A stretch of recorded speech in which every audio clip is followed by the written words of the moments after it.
Student, I am Shruti Gaur. Bioversity में आपका स्वागत है। तो जैसा कि लास्ट वीडियो में हम अपना इवोल्यूशन के जितने भी टॉपिक थे हम सारे कंप्लीट कर चुके हैं। जितने भी इवोल्यूशन से रिलेटेड टॉपिक थे हमने सारे कवर कर लिए हैं। तो आज के वीडियो में हम इकोलॉजी के बारे में पढ़ेंगे कि इकोलॉजी क्या होता है। इसके रिलेटेड जितने भी टर्म्स हैं उनको हम आज के वीडियो में क्लियर करेंगे और नेक्स्ट वीडियो से हम इससे रिलेटेड जितने भी टॉपिक है मेन उनको हम कवर करते हुए चलेंगे। तो शुरू करते हैं हम आज का अपना लेक्चर। इकोलॉजी क्या होता है? इकोलॉजी हम पढ़ चुके हैं इकोलॉजी के बारे में। इकोलॉजी होता है study of relationship between living organism and their environment.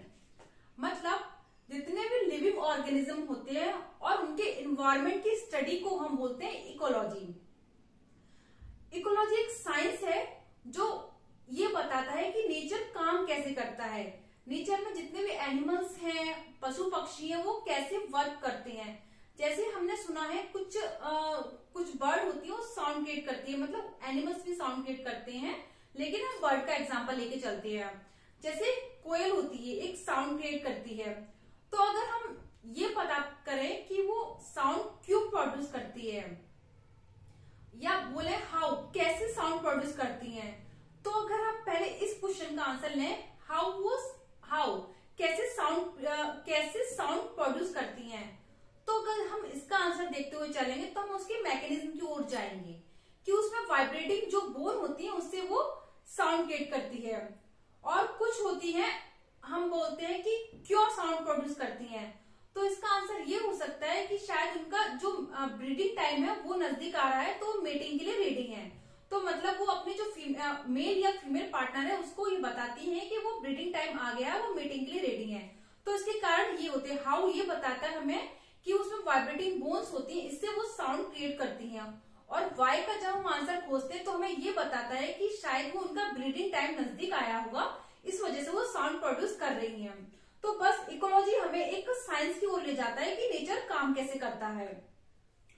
Ecology के बारे में जिस साइंटिस्ट ने बताया था वो थे अर्नस्ट हैकेल। इन्होंने इकोलॉजी के बारे में बताया था। अब अगर हम इसके लेवल्स की बात करें तो इकोलॉजी के दो लेवल्स होते हैं। पहला होता है बायोलॉजिकल स्केल और सेकंड होता है स्पेशियल स्केल। बायोलॉजिकल स्केल में हम बात करेंगे इंडिविजुअल ऑर्गेनिजम्स की, पॉपुलेशन की, कम्युनिटी की। इंडिविजुअल ऑर्गेनिज्म क्या होता है? ये कोई बर्ड हो सकता है, डॉग हो सकता है, इंसेक्ट होता है, मतलब इंडिविजुअल होगा। जैसे हम किसी पॉपुलेशन की बात करते हैं तो क्या होता है? ग्रुप ऑफ इंडिविजुअल होता है, उसे हम पॉपुलेशन बोलते हैं। तो इसकी स्टार्टिंग होती है इंडिविजुअल से, ठीक है। कोई भी इंडिविजुअल ऑर्गेनिज्म हो सकता है, वो इंसेक्ट हो सकता है, बर्ड हो सकता है, डॉग हो सकता है।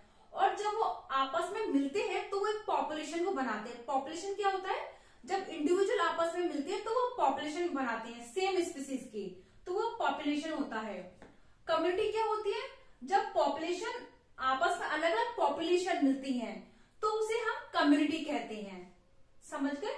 इंडिविजुअल ऑर्गेनिज्म, इंडिविजुअल कुछ भी हो सकता है इंडिविजुअल वो, और जब वो आपस में ग्रुप में इकट्ठे होते हैं सेम स्पीसीज के तो हम उसे बोलते हैं पॉपुलेशन। कम्युनिटी जब पॉपुलेशन कई सारी पॉपुलेशन आपस में मिलती है तो हम उसे बोलते हैं कम्युनिटी। अब आते हैं हम स्पेशियल स्केल पे। स्पेशियल स्केल में हम इकोसिस्टम के बारे में, बायोम के बारे में, बायोस्फीयर के बारे में स्टडी करते हैं। इकोसिस्टम क्या होता है? जिसमें हम बायोटिक और एबायोटिक कंपोनेंट की स्टडी करते हैं। और बायोम में हम ऑर्गेनिज्म और उनके एनवायरनमेंट की स्टडी करते हैं, जैसा कि हम इकोलॉजी में करते चले आ रहे हैं। और बायोस्फीयर में हम अर्थ पर जितने भी लिविंग ऑर्गेनिज्म हैं उनके बारे में बायोस्फीयर बताता है, ठीक है। अब आते हैं हम लेवल ऑफ ऑर्गेनाइजेशन, सॉरी ये है हमारा क्लासिफिकेशन है ये हमारा, ठीक है। क्लासिफिकेशन तो इसे दो क्लास में डिवाइड किया गया है। पहला तो ऑर्टिकोलॉजी और दूसरा सिंकोलॉजी। आई थिंक आपको दिख रहा हो। ऑर्टिकोलॉजी में हम ऑर्गेनिज्म एंड उनके एनवायरनमेंट की स्टडी करते हैं। एक घूम फिर के इकोलॉजी में हम एक ही बात देखने के मिलेंगे, ऑर्गेनिज्म और उनके एनवायरनमेंट की स्टडी। और सिंकोलॉजी में हम बायोटिक कम्युनिटी की स्टडी करते हैं।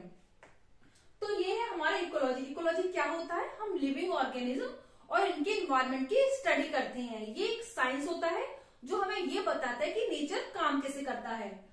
साइंटिस्ट कौन है जिन्होंने बताया था, वो थे अर्नस्ट हैकेल। इसके हम ऑर्गेनाइजेशन की बात करें तो इसमें 2 लेवल होते हैं। पहला होता है बायोलॉजिकल लेवल और सेकंड होता है हमारा स्पेशल लेवल। बायोलॉजिकल स्केल में हम इंडिविजुअल ऑर्गेनिज्म, पॉपुलेशन और कम्युनिटी के बारे में बात करते हैं। इंडिविजुअल ऑर्गेनिज्म मतलब कोई भी इंडिविजुअल हो सकता है, और पॉपुलेशन जब वो इंडिविजुअल आपस में मिलते हैं तो पॉपुलेशन बनाते हैं, बट वो सेम स्पीसीज के होते हैं। और कम्युनिटी जब पॉपुलेशन मिलती है, अलग अलग स्पीसीज की जो पॉपुलेशन मिलती है तो वो कम्युनिटी बनाती है। स्पेशल में इकोसिस्टम, बायोम और बायोस्फीयर के बारे में बात करते हैं। तो हमारा मेन टॉपिक है इकोसिस्टम, जिसके बारे में हम बात करेंगे। इकोसिस्टम क्या होता है? इकोसिस्टम में हम बायोटिक और एबायोटिक कंपोनेंट के बारे में बात करते हुए चलेंगे। जैसे बायोटिक कंपोनेंट क्या होता है? बायोटिक में हम एनिमल और प्लांट की स्टडी करेंगे, और एबायोटिक में हम जितने हमारे एबायोटिक कंपोनेंट है, सॉइल है, वाटर है, टेम्परेचर है, लाइट, इन सब की हम स्टडी करेंगे। तो अगर हम बात करें, पहले प्लांट की स्टडी करते हैं। प्लांट, कुछ प्लांट होते हैं ऑटोट्रॉफिक प्लांट होते हैं और कुछ प्लांट होते हैं हेटेरोट्रॉफिक प्लांट होते हैं। ऑटोट्रॉफिक प्लांट मतलब जो प्लांट अपने भोजन का निर्माण स्वयं करते हैं उन्हें बोलते हैं ऑटोट्रॉफिक प्लांट, और जो प्लांट अपने भोजन के लिए दूसरे प्लांट पर निर्भर रहते हैं उन्हें बोलते हैं हेटेरोट्रॉफिक प्लांट। फिर आते हैं हम उस पे हम आते हैं, पहले आता है हमारा बायोटिक। इसको मैं साफ करती हूँ, थोड़ा इसको इतना साफ कर देती हूँ।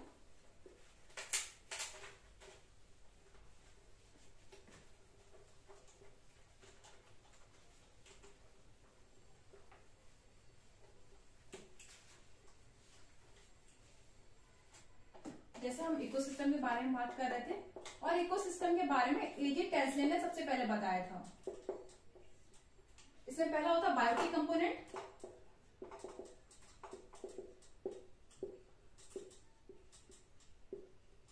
जिसमें हम स्टडी करते हैं एनिमल की और प्लांट की। कुछ प्लांट होते हैं ऑटोट्रॉफिक और कुछ होते हैं हेटेरोट्रॉफिक। ऑटोट्रॉफिक जो अपने भोजन का निर्माण स्वयं करते हैं, मतलब फोटोसिंथेसिस के प्रोसेस के द्वारा अपने भोजन का निर्माण स्वयं करते हैं, और हेटेरोट्रॉफिक जो अपने भोजन के लिए ऑटोट्रॉफिक प्लांट पर डिपेंड करते हैं, उन्हें बोलते हैं हेटेरोट्रॉफिक। और एनिमल, ये कंज्यूमर होते हैं जो प्लांट द्वारा बनाए हुए भोजन का उपयोग करते हैं, इसलिए उन्हें कंज्यूम करते हैं, ये होते हैं कंज्यूमर। 3 टाइप के होते हैं consumer: primary consumer, secondary consumer और टर्शरी कंज्यूमर। प्राइमरी कंज्यूमर जो अपने भोजन का निर्माण जो अपने भोजन के लिए प्लांट पर डिपेंड करता है, प्राइमरी कंज्यूमर, ये होते हैं हर्बीवोरस। सेकेंडरी कंज्यूमर जो अपने भोजन के लिए प्राइमरी कंज्यूमर पर डिपेंड करते हैं, ये होते हैं कार्निवोरस। और टर्शरी होते हैं या टॉप कंज्यूमर होते हैं, ये अपने भोजन के लिए सेकेंडरी और प्राइमरी दोनों कंज्यूमर पर डिपेंड रहते हैं, तो ये होते हैं टॉप कंज्यूमर होते हैं। अब हम आते हैं एनिमल्स में। एनिमल्स की तो हमने बात कर ली है, हम आते हैं अब एबायोटिक कंपोनेंट पे।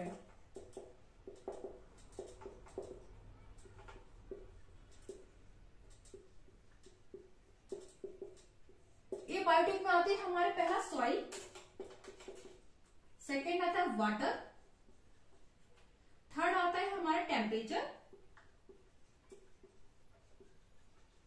और फोर्थ आता है हमारा लाइट। इसके बारे में थोड़ा देखते हुए चलें क्या होते हैं ये बायोटिक कंपोनेंट। सॉइल, हम जानते हैं अर्थ क्रस्ट की जो अपर लेयर होती है वो होती है सॉइल, जिसमें ऑर्गेनिक मैटर होते हैं, ह्यूमस होते हैं, जिनसे ही हमारे जो प्लांट होते हैं, फसलें होती हैं, ग्रो करती हैं। ये मिट्टी में जो ऑर्गेनिक मैटर और जो ह्यूमस होते हैं उन्हीं से हमारे प्लांट जो ग्रो करते हैं।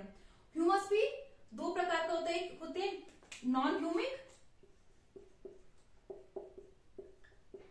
एक होते हैं ह्यूमिक। नॉन ह्यूमिक मतलब जिसमें प्रोटीन, कार्बोहाइड्रेट, लिपिड पाया जाता है, और ह्यूमिक क्या होता है? नॉन ह्यूमस कर देते हैं हम,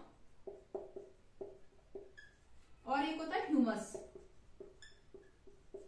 ठीक है, नॉन ह्यूमस मतलब जिसमें इसमें प्रोटीन, कार्बोहाइड्रेट, लिपिड पाया जाता है, और ह्यूमस जो प्लांट और एनिमल के जो डिकम्पोज हो जाते हैं उसे हम बोलते हैं ह्यूमस। ये दोनों ही सॉइल सॉइल में पाए जाते हैं, नॉन ह्यूमस और ह्यूमस। जो कि ह्यूमस का पार्ट है, ये दोनों ही सॉइल में पाए जाते हैं। ऑर्गेनिक मैटर पाए जाते हैं सॉइल में, जिससे हमारी फसलें ग्रो करती हैं, प्लांट ग्रो करती हैं। सेकेंड आता है वाटर। वाटर सभी जानते हैं, जो सॉइल की वजह से वाटर, सॉइल वाटर को होल्ड करके रखता है, जिससे हमारे पौधों को पानी मिलता है। अगर ये सॉइल नहीं होगी तो वाटर होल्ड नहीं कर पाएगा, फसलें ग्रो नहीं कर पाएंगी। और ये वाटर एनिमल और प्लांट दोनों के लिए इक्वली इम्पोर्टेंट है।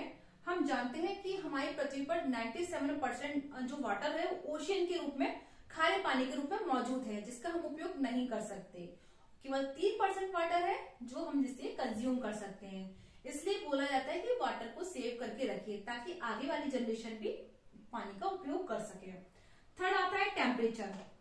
टेम्परेचर क्या होता है? टेम्परेचर सब्सटेंस की गर्मी और सर्दी का एहसास दिलाता है। टेम्परेचर के द्वारा हम चीजों को अत्यधिक गर्मी और ठंडा पाते हैं। जैसे कुछ होते हैं एनिमल यूरीथर्मल, एक यूरीथर्मल और कुछ होते हैं स्टेनोथर्मल। यूरीथर्मल क्या होते हैं? जो कि टेम्परेचर की वाइड रेंज को टॉलरेट कर सकते हैं, मतलब टेम्परेचर जितना भी बढ़ जाए उसे वो टॉलरेट कर सकते हैं। स्टेनोथर्मल क्या होते हैं? जो टेम्परेचर की लो रेंज को ही टॉलरेट कर पाते हैं, उन्हें बोलते हैं स्टेनोथर्मल। अब आते हैं लाइट। लाइट फोटोसिंथेसिस की प्रोसेस के लिए लाइट की बहुत जरूरी फैक्टर है लाइट। इसकी वजह से फोटोसिंथेसिस की प्रोसेस कंप्लीट हो पाती है। तो लाइट सभी के लिए इक्वली इंपॉर्टेंट है। लाइट की वजह से प्लांट ग्रो करते हैं। लेकिन हम अगर बात करें ओशियन, उसमें अगर हम उनके बॉटम पर देखें, कुछ एल्गी होते हैं, उन तक लाइट नहीं पहुंच पाता। तो जो कुछ होते हैं जो बिना लाइट के भी ग्रो कर पाते, जैसे एल्गी होते हैं, शैवाल होते हैं, फंगस होते हैं। ये बिना वाटर, अंधेरे जैसे हम जहां प्रकाश नहीं पहुंचता, जहां लाइट नहीं होती, वहीं तो फंगस होता है, वहीं तो एल्गी होती है। तो कुछ होते हैं जो लाइट की मौजूदगी में ग्रो करते हैं, कुछ होते हैं लाइट की गैर मौजूदगी में ग्रो कर पाते हैं। जैसे हम बात करें एल्गी, फंगस की। तो ये हो गए हमारे एबायोटिक कंपोनेंट, बायोटिक कंपोनेंट। तो हमने ये बात किया जिसके जनरल आइडियाज में इकोलॉजी में कौन कौन से पॉइंट आते हैं, क्या होते हैं प्रोड्यूसर, क्या होते हैं consumer, primary, secondary, tertiary consumer. इन सब के बारे में हमने अपने टॉपिक में बताया। ठीक है, तो अगर आपको इस वीडियो से रिलेटेड कोई भी आपकी प्रॉब्लम है तो प्लीज कमेंट बॉक्स में कमेंट करके बताइए। तो अगर आपको ये वीडियो अच्छा लगता है तो please like, share and subscribe कीजिए। Thank you.